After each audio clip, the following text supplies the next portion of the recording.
ছোটদের গল্প আর স্বল্প চ্যানেলে আজকে আপনাদের জন্য রয়েছে শরদিন্দু বন্দ্যোপাধ্যায়ের লেখা ব্যোমকেশ সিরিজের দ্বিতীয় গল্প পথের কাঁটা।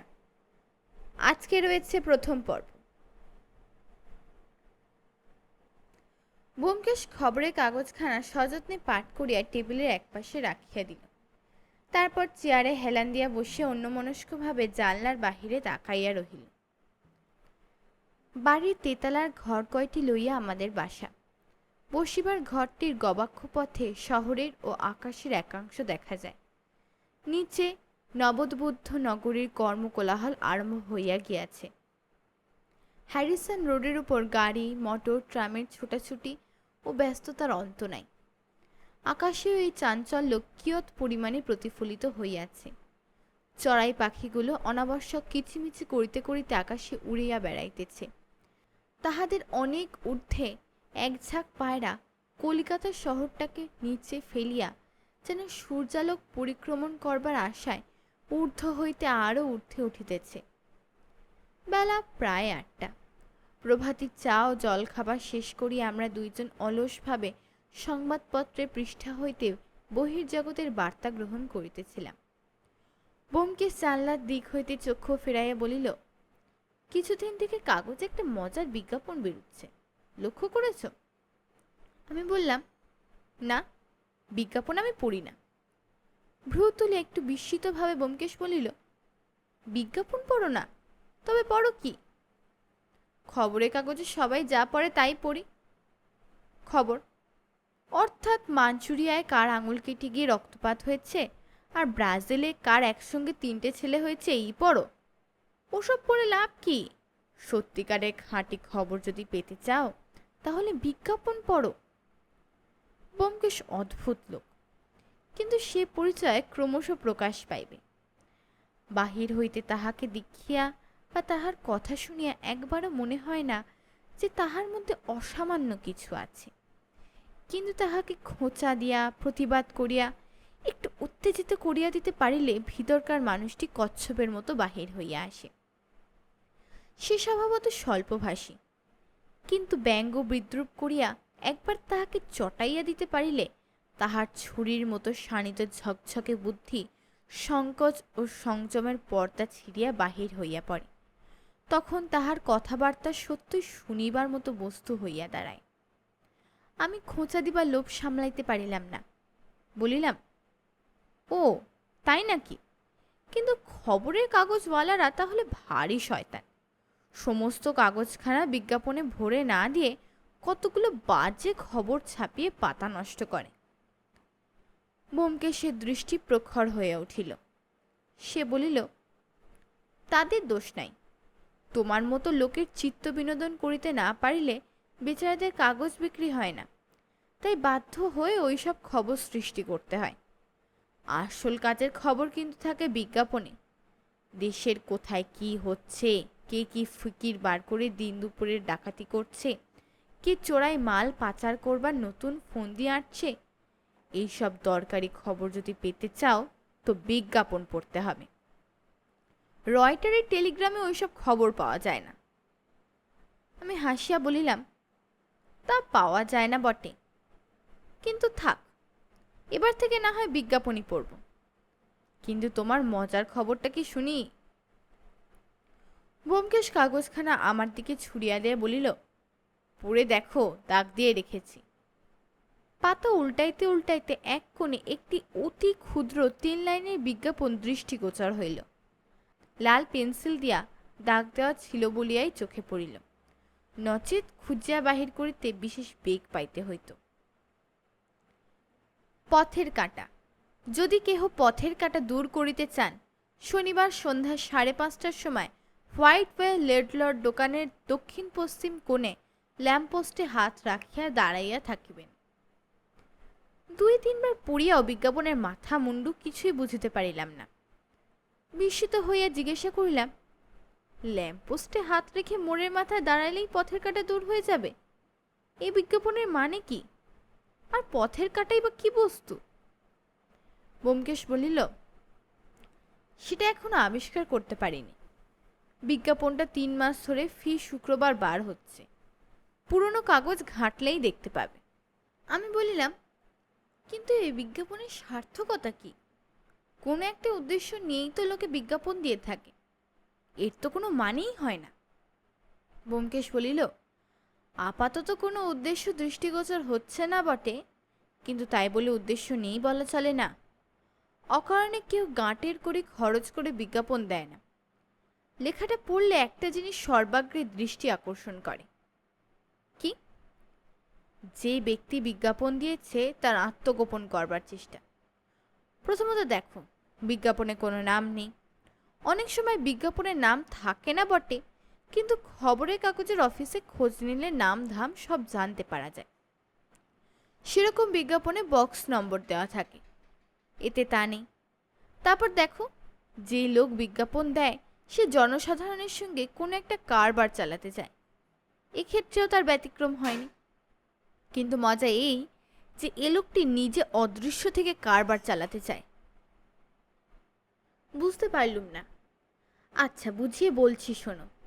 যিনি এই বিজ্ঞাপন দিচ্ছেন তিনি জনসাধারণকে ডেকে বলছেন, ওহে, তোমরা যদি পথের কাঁটা দূর করতে চাও তো অমুক সময় অমুক স্থানে দাঁড়িয়ে থেকো, এমনভাবে দাঁড়িয়ে থেকো যাতে আমি তোমাকে চিনতে পারি।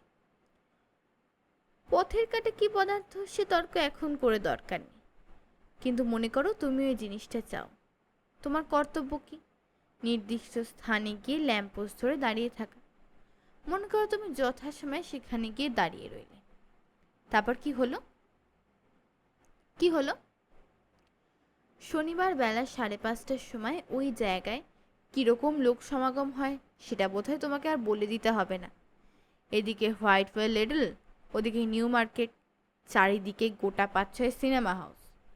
তুমি ল্যাম্পপোস্ট ধরে আধ ঘন্টা দাঁড়িয়ে রইলে আর লোকের ঠেলা ধাক্কা খেতে লাগলে, কিন্তু যে আশায় গিয়েছিলে তা হলো না। কেউ তোমার পথের কাঁটা উদ্ধার করবার মহৌষধ নিয়ে হাজির হলো না। তুমি বিরক্ত হয়ে চলে এলে, ভাবলে ব্যাপারটা আগাগোয়া ভুয়ো। তারপর হঠাৎ পকেটে হাত দিয়ে দেখলে একখানি চিঠি কে ভিড়ের মধ্যে তোমার পকেটে ফেলে দিয়ে গিয়েছে। তারপর তারপর আর কি, চোরে কামারে দেখা হলো না, অথচ শীতকাঠি তৈরি হওয়ার বন্দোবস্ত হয়ে গেল। বিজ্ঞাপন দাতার সঙ্গে তোমার লেনদেন সম্বন্ধ স্থাপিত হলো, অথচ তিনি কে, কিরকম চেহারা তুমি কিছুই জানতে পারলে না। আমি কিছুক্ষণ চুপ করিয়া থাকিয়া বলিলাম, যদি তোমার যুক্তিধারাকে সত্যি বলেই মেনে নেওয়া যায় তাহলে কি প্রমাণ হয়? এই প্রমাণ হয় যে পথের কাঁটার সওদাগরটি নিজেকে অত্যন্ত সংগোপনে রাখতে চান, এবং যিনি নিজের পরিচয় দিতে এতই সংকুচিত তিনি বিনয়ী হতে পারেন, কিন্তু সাধু লোক কখনোই নন। আমি মাথা নাড়িয়া বলিলাম, এই তোমার অনুমান মাত্র, একে প্রমাণ বলতে পারো না। ব্যোমকেশ উঠিয়া ঘরে পায়চারি করিতে করিতে কহিল, আরে অনুমানই তো আসল প্রমাণ। যাকে তোমরা প্রত্যক্ষ প্রমাণ বলে থাকো তাকে বিশ্লেষণ করলে কতগুলো অনুমান বই আর কিছুই তো থাকে না। আইনে যে সার্কামস্টেন্সিয়াল এভিডেন্স বলে একটা প্রমাণ আছে, সেটা কি? অনুমান ছাড়া তো আর কিছুই নয়। আমি চুপ করিয়া লইলাম, মন হইতে সায় দিতে পারিলাম না। অনুমান যে প্রত্যক্ষ প্রমাণের সমকক্ষ হইতে পারে এই কথা সহজে মানিয়া লওয়া কঠিন, অথচ ব্যোমকেশের যুক্তি খণ্ডন করাও কঠিন কাজ। সুতরাং নীরব থাকাই শ্রেয় বিবেচনা করিলাম। জানিতাম এই নীরবতায় সে আরো অসহিষ্ণু হইয়া উঠিবে এবং অচিরাৎ আরো জোরালো যুক্তি আনিয়া হাজির করিবে। একটা চড়াই পাখি কুটা মুখে করিয়া খোলা জানলার উপরে আসিয়া বসিল এবং ঘাড় ফিরাইয়া ফিরাইয়া উজ্জ্বল ক্ষুদ্র চক্ষু দিয়া আমাদের পর্যবেক্ষণ করিতে লাগিল। ব্যোমকেশ হঠাৎ দাঁড়াইয়া পড়িয়া অঙ্গুলি নির্দেশ করিয়া বলিল, আচ্ছা, ওই পাখিটা কি চায় বলতে পারো? আমি চমকিত হইয়া বলিলাম, কি চায়? ও বোধহয় বাসা তৈরি করবার একটা জায়গা খুঁজছে। ঠিক জানো? কোনো সন্দেহ নেই? না, কোনো সন্দেহ নেই। দুই হাত পশ্চাতে রাখিয়া মৃদু হাস্যে ব্যোমকেশ বলিল, কি করে বুঝলে? প্রমাণ কি? প্রমাণ আর কি, ওর মুখে কুটো। কুটো থাকলেই প্রমাণ হয় সে বাসা বাঁধতে চায়। দেখিলাম ব্যোমকেশের ন্যায়ের প্যাচে পড়িয়া গিয়াছি। বলিলাম, না তবে অনুমান। পথে এসো। এতক্ষণ তবে কেন দেয়ালা করছিলে? দেয়ালা করিনি, কিন্তু তুমি কি বলতে চাও? চড়াই পাখির সম্বন্ধে যে অনুমান খাটে, মানুষের বেলাতেও সেই অনুমান খাটবে? কেন নয়? তুমি যদি কুটোমুখে করে একজনের জানলায় উঠে বসে থাকো, তাহলে কি প্রমাণ হবে যে তুমি বাসা বাঁধতে চাও? না, তাহলে প্রমাণ হবে যে আমি একটা বদ্ধ পাগল। সে প্রমাণের কি দরকার আছে? ব্যোমকেশ হাসিতে লাগিল, বলিল, চটাতে পারবে না, কিন্তু কথাটা তোমায় মানতেই হবে। প্রত্যক্ষ প্রমাণ বরং অবিশ্বাস করা যেতে পারে, কিন্তু যুক্তিসঙ্গত অনুমান একেবারে অমোঘ, তার ভুল হওয়ার জো নেই। আমারও জেদ চড়িয়া গিয়াছিল। বলিলাম, কিন্তু এই বিজ্ঞাপন সম্বন্ধে তুমি যেসব উদ্ভট অনুমান করলে, তা আমি বিশ্বাস করতে পারলুম না। ব্যোমকেশ বলিল, সে তোমার মনের দুর্বলতা, বিশ্বাস করবারও ক্ষমতা চাই। যা হোক, তোমার মতো লোকের পক্ষে প্রত্যক্ষ প্রমাণই ভালো। কাল শনিবার বিকেলে কোনো কাজ নেই, কালই তোমায় বিশ্বাস করিয়ে দেব। কিভাবে? আমাদের সিঁড়িতে পায়ের শব্দ শোনা গেল। ব্যোমকেশ উৎকর্ণ হইয়া শুনিয়া বলিল, অপরিচিত ব্যক্তি, প্রৌঢ়, মোটাসোটা। নাদোষ নুদোষ বললেও অত্যুক্তি হবে না। হাতে লাঠি আছে। কে ইনি? নিশ্চয় আমাদের সাক্ষাৎ চান, কারণ তেতলায় আমরা ছাড়া আর কেউ থাকে না, বলিয়া মুখ টিপিয়া হাসিল। বাহিরের দরজায় কড়া নড়িয়া উঠিল। ব্যোমকেশ ডাকিয়া বলিল, ভেতরে আসুন, দরজা খোলা আছে। দ্বার ঠেলিয়া একটি মধ্যবয়সী স্থূলকায় ভদ্রলোক প্রবেশ করিলেন।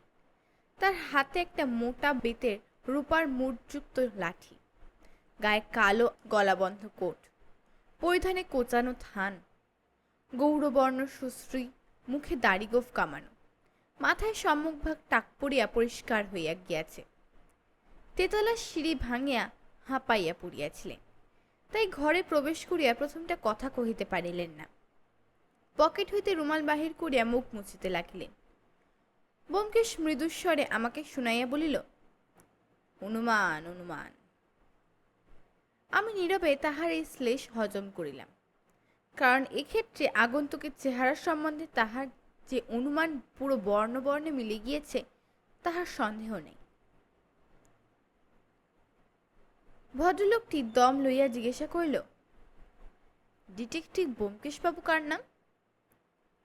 মাথার উপর পাখাটা খুলিয়া দিয়া একখানা চেয়ার নির্দেশ করিয়া ব্যোমকেশ বলিল, বসুন, আমারই নাম ব্যোমকেশ বক্সী, কিন্তু এই ডিটেকটিভ কথাটা আমি পছন্দ করি না। আমি একজন সত্যান্বেষী। যা হোক, আপনি বড় বিপন্ন হয়েছেন দেখছি। একটু জিরিয়ে ঠান্ডা হয়ে নিন, তারপরে আপনার গ্রামোফোন পিনের রহস্য শুনব। ভদ্রলোকটি চেয়ারে বসিয়া পড়িয়া ফ্যাল ফ্যাল করিয়া ব্যোমকেশের মুখের পানে তাকাইয়া রহিলেন। আমারও বিস্ময়ের অবধি রহিল না।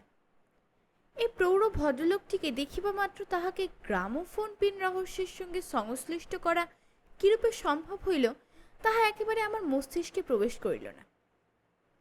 ব্যোমকেশের অদ্ভুত ক্ষমতার অনেক দৃষ্টান্ত দেখিয়াছি, কিন্তু এটা যেন ভোজবাজির মতো ঠেকিল। ভদ্রলোক অতি কষ্টে আত্মসম্বরণ করিয়া বলিল, আপনি আপনি জানলেন কি করে? সহাস্যে ব্যোমকেশ বলিল, অনুমান মাত্র। প্রথমত আপনি প্রৌঢ়, দ্বিতীয়ত আপনি সঙ্গতিপূর্ণ, তৃতীয়ত আপনি সম্প্রতি ভীষণ বিপদে পড়েছেন এবং শেষ কথা, আমার সাহায্য নিতে চান।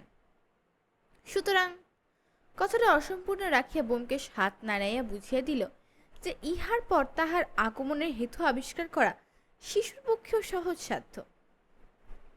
এইখানেই বলিয়া রাখা ভালো যে কিছুদিন হইতে এই কলিকাতা শহরে যে অদ্ভুত রহস্যময় ব্যাপার ঘটিতেছিল এবং যাহাকে গ্রামোফোন পিন মিস্ট্রি নাম দিয়া শহরের দেশি বিলাতি সংবাদপত্রগুলি বিরাট হুলস্থুল বাঁধাইয়া দিয়াছিল, তাহার ফলে কলিকাতাবাসী লোকের মনে কৌতূহল, উত্তেজনা ও আতঙ্কের অবধি ছিল না। সংবাদপত্রের রোমাঞ্চকর ও ভীতিপ্রদ বিবরণ পাঠ করিবার পর চায়ের দোকানের জল্পনা উত্তেজনা একেবারে দড়ি ছেঁড়া হইয়া উঠিয়াছিল। এবং গৃহ হইতে পথে বাহির হইবার পূর্বে প্রত্যেক বাঙালি গৃহস্থেরই গায়ে কাঁটা দিতে আরম্ভ করিয়াছিল। ব্যাপারটা এই, মাস 3 পূর্বে সুকিয়া স্ট্রিট নিবাসী জয়হরি সান্যাল নামক জনৈক প্রৌঢ় ভদ্রলোক প্রাতঃকালে কর্নওয়ালিস স্ট্রিট দিয়া পদব্রজে যাইতেছিলেন।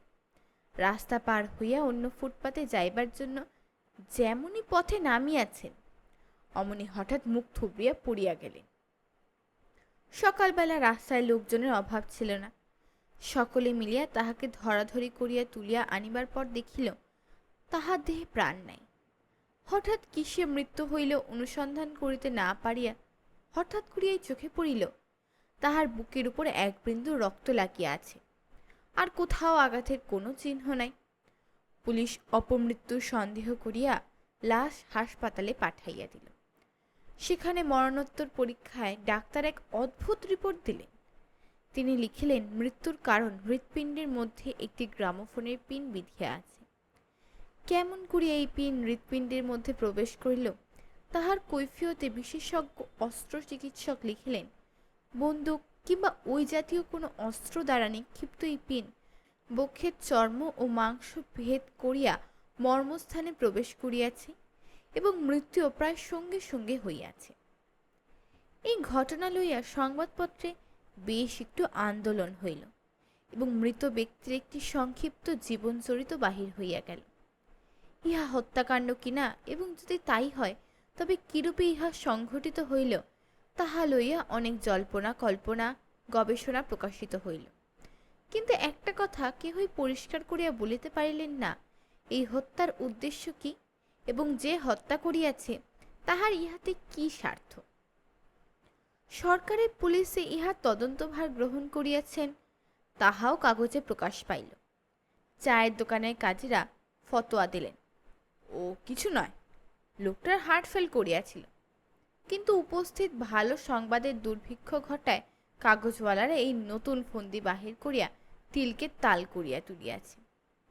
ইহার দিনাষ্টেক পরে শহরের সকল সংবাদপত্রে 1.5 ইঞ্চি টাইপে যে সংবাদ বাহির হইল তাহাতে কলিকাতার ভদ্র বাঙালি সম্প্রদায় উত্তেজনায় খাড়া হইয়া উঠিয়া বসিলেন।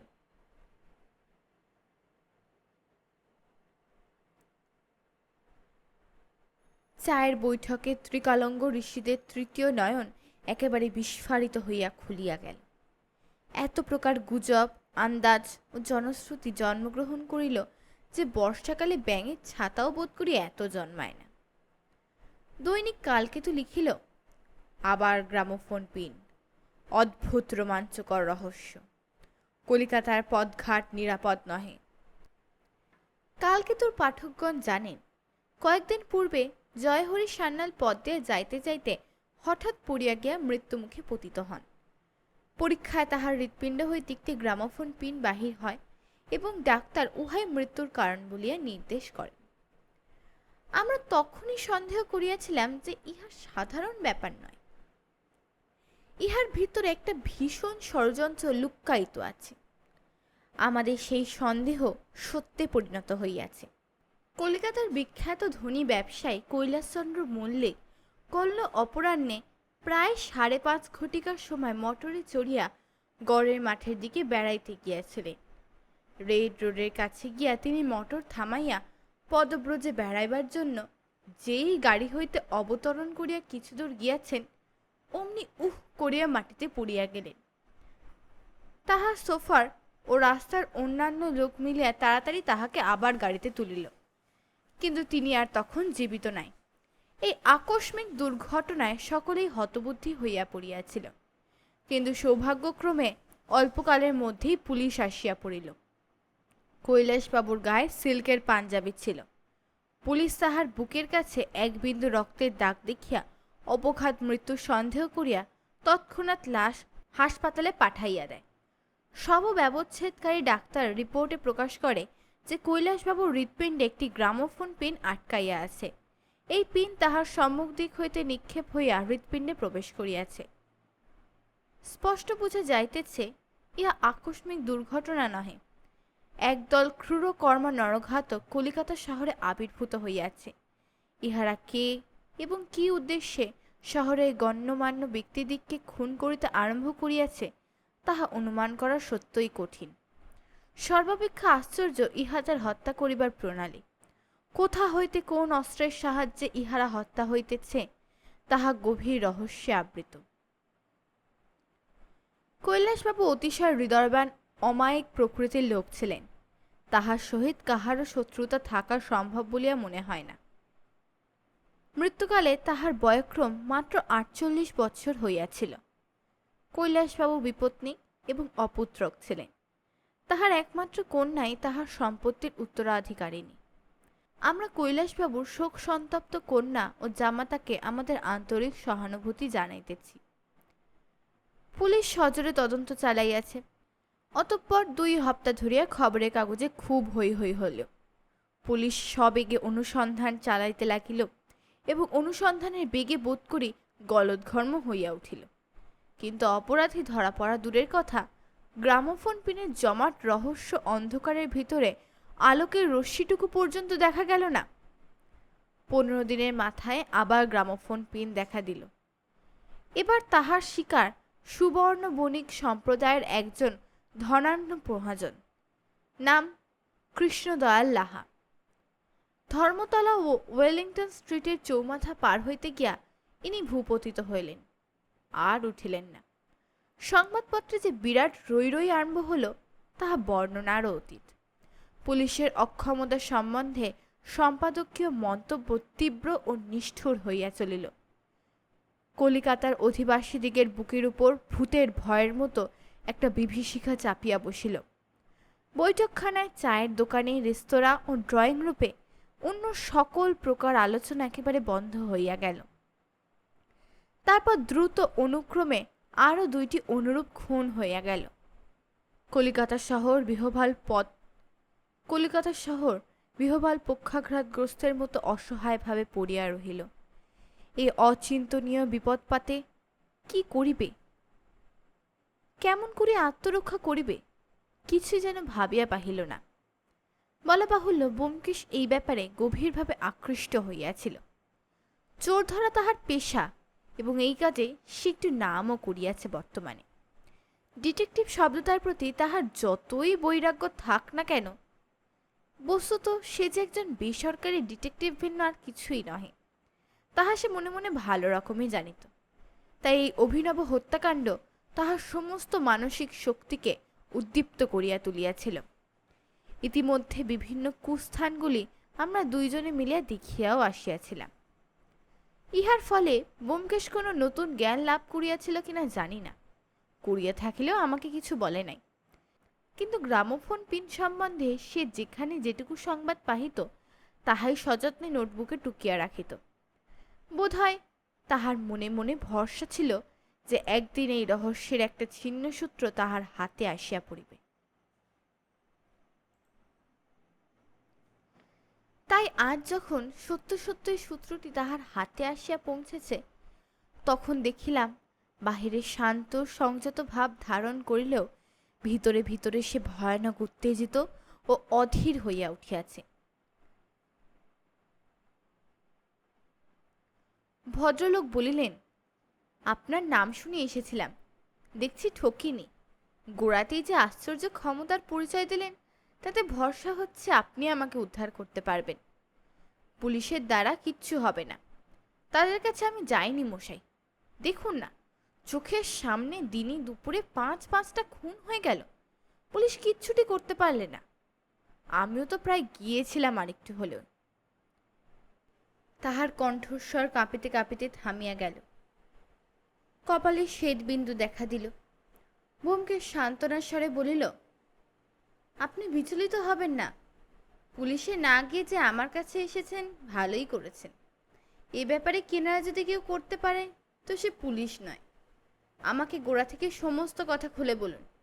অদরকারি বলে কোনো কথা বাদ দেবেন না। আমার কাছে অদরকারি কিচ্ছু নেই। ভদ্রলোক কতকটা সামলাইয়া লইয়া বলিতে আরম্ভ করিলেন, আমার নাম শ্রী আশুতোষ মিত্র। কাছে নেবুতলায় আমি থাকি। 18 বছর বয়স থেকে সারা জীবন ব্যবসা উপলক্ষে ঘুরে ঘুরেই বেরিয়েছি। বিয়ে থাওয়া আর করার অবকাশ পাইনি। তাছাড়া ছেলে পিলে নেন্ডি গেন্ডি আমি ভালোবাসি না, তাই কোনোদিন বিয়ে করার ইচ্ছেও হয় না। আমি গোছানো লোক, একলা থাকতে ভালোবাসি। বয়সও কম হয়নি, আসছে মাসে 51 বছর পূর্বে। প্রায় বছর 2 হলো কাজকর্ম সেরে অবসর নিয়েছি। সারা জীবনের উপার্জন লাখ দেড়েক টাকা ব্যাংকে জমা আছে, তারই সুদে আমার বেশ চলে যায়।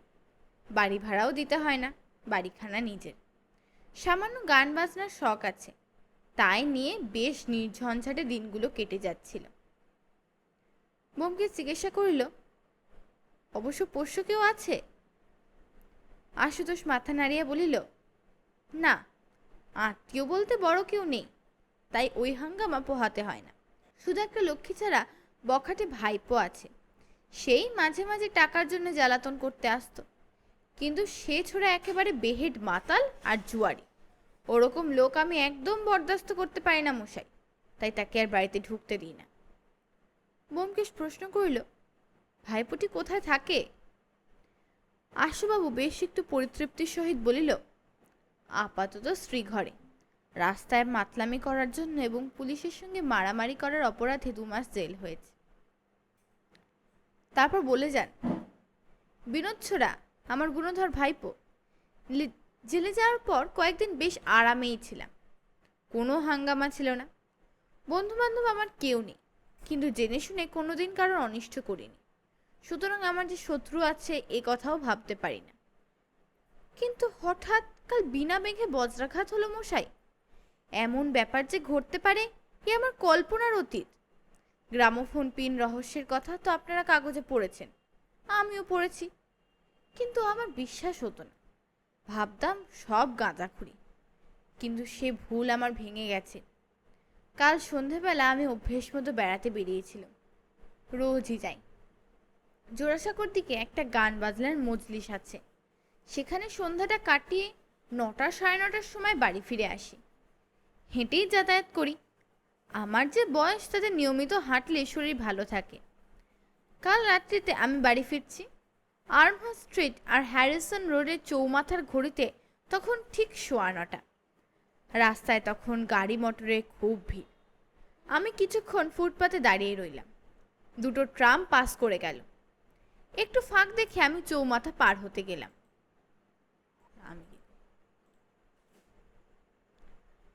রাস্তার মাঝামাঝি যখন পৌঁছেছি তখন হঠাৎ বুকে একটা ভীষণ ধাক্কা লাগলো।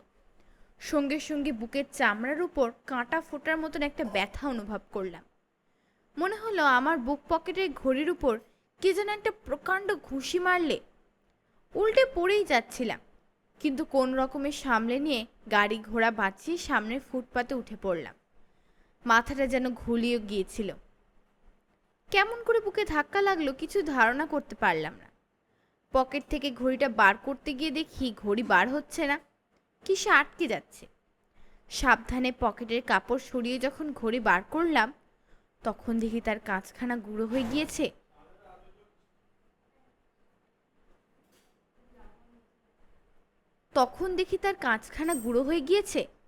আর আর একটা গ্রামোফোনের পিন ঘড়িটাকে ফুঁড়ে মুখ বার করে দিয়েছে।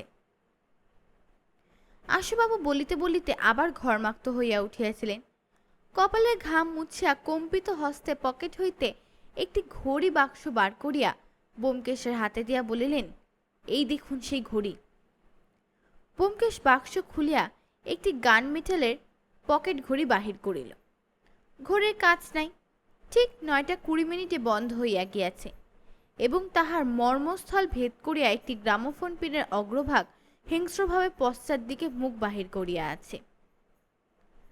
ব্যোমকেশ ঘড়িটা কিছুক্ষণ গভীর মনোযোগ সংযোগে নিরীক্ষণ করিয়া আবার বাক্সে রাখিয়া দিল। বাক্সটা টেবিলের উপর রাখিয়া আশুবাবুকে বলিল, তারপর? আশুবাবু বলিলেন, তারপর কি করে যে বাড়ি ফিরে এলাম সে আমি জানি আর ভগবান জানেন। দুশ্চিন্তায় আতঙ্কে সমস্ত রাত্রি চোখের পাতা বুঝতে পারিনি। ভাগ্যে পকেটে ঘড়িটা ছিল, তাই তো প্রাণে বেঁচে গেলাম, নইলে আমিও তো এতক্ষণে হাসপাতালে মরার টেবিলে শুয়ে থাকতাম। আশুবাবু শিহরিয়া উঠিলেন, এক রাত্রিতে আমার 10 বছর পরমায় ক্ষয় হয়েছে মশাই। প্রাণ নিয়ে কোথায় পালাবো, কি করে আত্মরক্ষা করব, সমস্ত রাত শুধু এই কথাই ভেবেছি। শেষ রাত্রে হঠাৎ আপনার নাম মনে পড়ল। শুনেছিলাম আপনার আশ্চর্য ক্ষমতা, তাই ভোর না হতেই ছুটে এসেছি। বন্ধ গাড়িতে চড়ে এসেছি মশাই, হেঁটে আসতেও সাহস হয়নি। কি জানি যদি। ব্যোমকেশ উঠিয়া গিয়া আশুবাবু স্কন্ধে হাত রাখিয়া বলিল, আপনি নিশ্চিন্ত হন, আমি আপনাকে আশ্বাস দিচ্ছি আপনার আর কোনো ভয় নেই। কাল আপনার একটা মস্ত ফাঁড়া কেটে গেছে। সত্যি? কিন্তু ভবিষ্যতে যদি আমার কথা শুনে চলেন তাহলে আপনার প্রাণের আর কোনো আশঙ্কা থাকবে না। আশুবাবু দুই হাতে ব্যোমকেশের হাত ধরিয়া বলিলেন, ব্যোমকেশবাবু, আমাকে এই বিপদ থেকে রক্ষা করুন, প্রাণে বাঁচান, আমি আপনাকে 1000 টাকা পুরস্কার দেব। ব্যোমকেশ নিজের চেয়ারে ফিরিয়া বসিয়া মৃদু হাস্যে বলিল, এ তো খুব ভালো কথা। সব শুদ্ধ তাহলে 3000 হলো। গভর্নমেন্টও 2000 টাকা পুরস্কার ঘোষণা করেছে না? কিন্তু সে পরের কথা। এখন আমার কয়েকটা প্রশ্নের উত্তর দিন। কাল যে সময় আপনার বুকে ধাক্কা লাগলো ঠিক সেই সময় আপনি কোনো শব্দ শুনেছিলেন? কিরকম শব্দ? মনে করুন মোটরের টায়ার ফাটার মতো শব্দ। নিঃসংশয় বলিলেন, না। ব্যোমকেশ জিজ্ঞাসা করিল, আর অন্য কোনো রকম শব্দ? আমি তো কিছুই মনে করতে পারছি না। ভেবে দেখুন।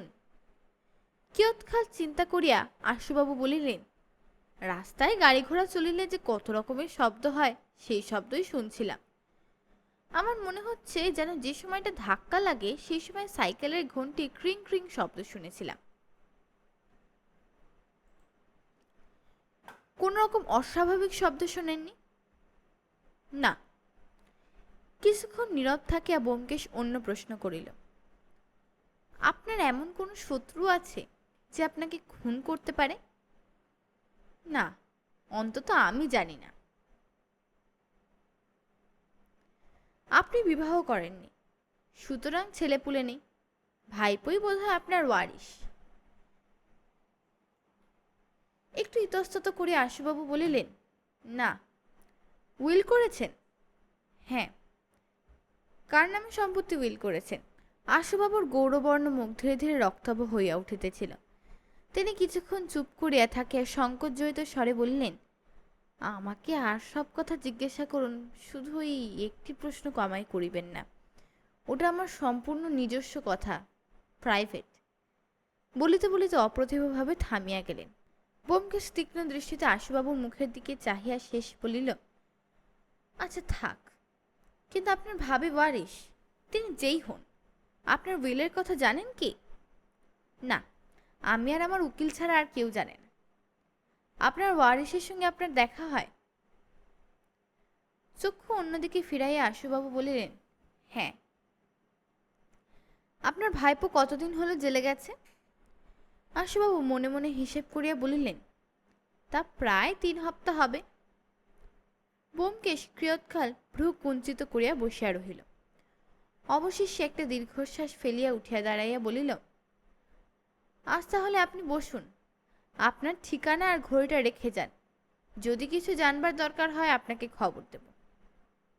আশুবাবু শঙ্কিতভাবে বলিলেন, কিন্তু আমার সম্বন্ধে তো কোনো রকম ব্যবস্থা করলেন না, ইতিমধ্যে যদি আবার। ব্যোমকেশ বলিল, আপনার সম্বন্ধে ব্যবস্থা এই যে পারতপক্ষে বাড়ি থেকে বেরুবেন না। আশুবাবু পাণ্ডুর মুখে বলিলেন, বাড়িতে আমি একলা থাকি, যদি। ব্যোমকেশ বলিল, না, বাড়িতে আপনার কোনো আশঙ্কা নেই, সেখানে আপনি নিরাপদ, তবে ইচ্ছে হয় একজন দারোয়ান রাখতে পারেন। আশুবাবু জিজ্ঞাসা করল, বাড়ি থেকে একেবারে বেরোতে পারবো না? ব্যোমকেশ একটু চিন্তা করিয়া বলিল, একান্তই যদি রাস্তায় বেরোনো দরকার হয়ে পড়ে ফুটপাত দিয়ে যাবেন। একান্তই যদি রাস্তায় বেরোনো দরকার হয়ে পড়ে ফুটপাত দিয়ে যাবেন, কিন্তু খবরদার রাস্তায় নামবেন না।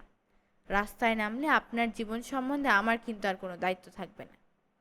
আশুবাবু প্রস্থান করিলে ব্যোমকেশ ললাট ভ্রুকুটি কুটিল করিয়া বসিয়া রহিল। চিন্তা করিবার নতুন সূত্র সে অনেক পাইয়াছে, তাহাতে কোনো সন্দেহ নাই, তাই আমি তাহার চিন্তায় বাধা দিলাম না। প্রায় ৮ ঘন্টা নীরব থাকিবার পর সে মুখ তুলিয়া বলিল, তুমি ভাবছো আমি আশুবাবুকে পথে নামতে মানা করলুম কেন, এবং বাড়িতে তিনি নিরাপদ এ কথাই বা জানলুম কি করে? চকিত হইয়া বলিলাম, হ্যাঁ। ব্যোমকেশ বলিল, গ্রামোফোন পিন ব্যাপারে একটা জিনিস নিশ্চয়ই লক্ষ্য করেছ, সব হত্যাই রাস্তায় হয়েছে, ফুটপাতেও নয়, রাস্তার মাঝখানে। এর কারণ কি হতে পারে ভেবে দেখেছ? না, কি কারণ? এই দুটো কারণ হতে পারে। সম্ভবত রাস্তায় খুন করলে ধরা পড়বার সম্ভাবনা কম, যদিও আপাত দৃষ্টিতে সেটা অসম্ভব বলে মনে হয়। দ্বিতীয়ত, যে অস্ত্র দিয়ে খুন করা হয় রাস্তায় ছাড়া অন্য দিক থেকে তা ব্যবহার করা চলে না।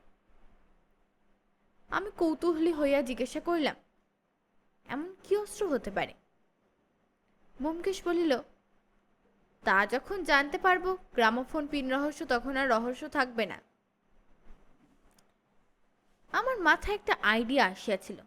বলিলাম, আচ্ছা, এমন কোনো বন্দুক বা পিস্তল যদি কেউ তৈরি করে যা দিয়ে গ্রামোফোন পিন ছোড়া যায়,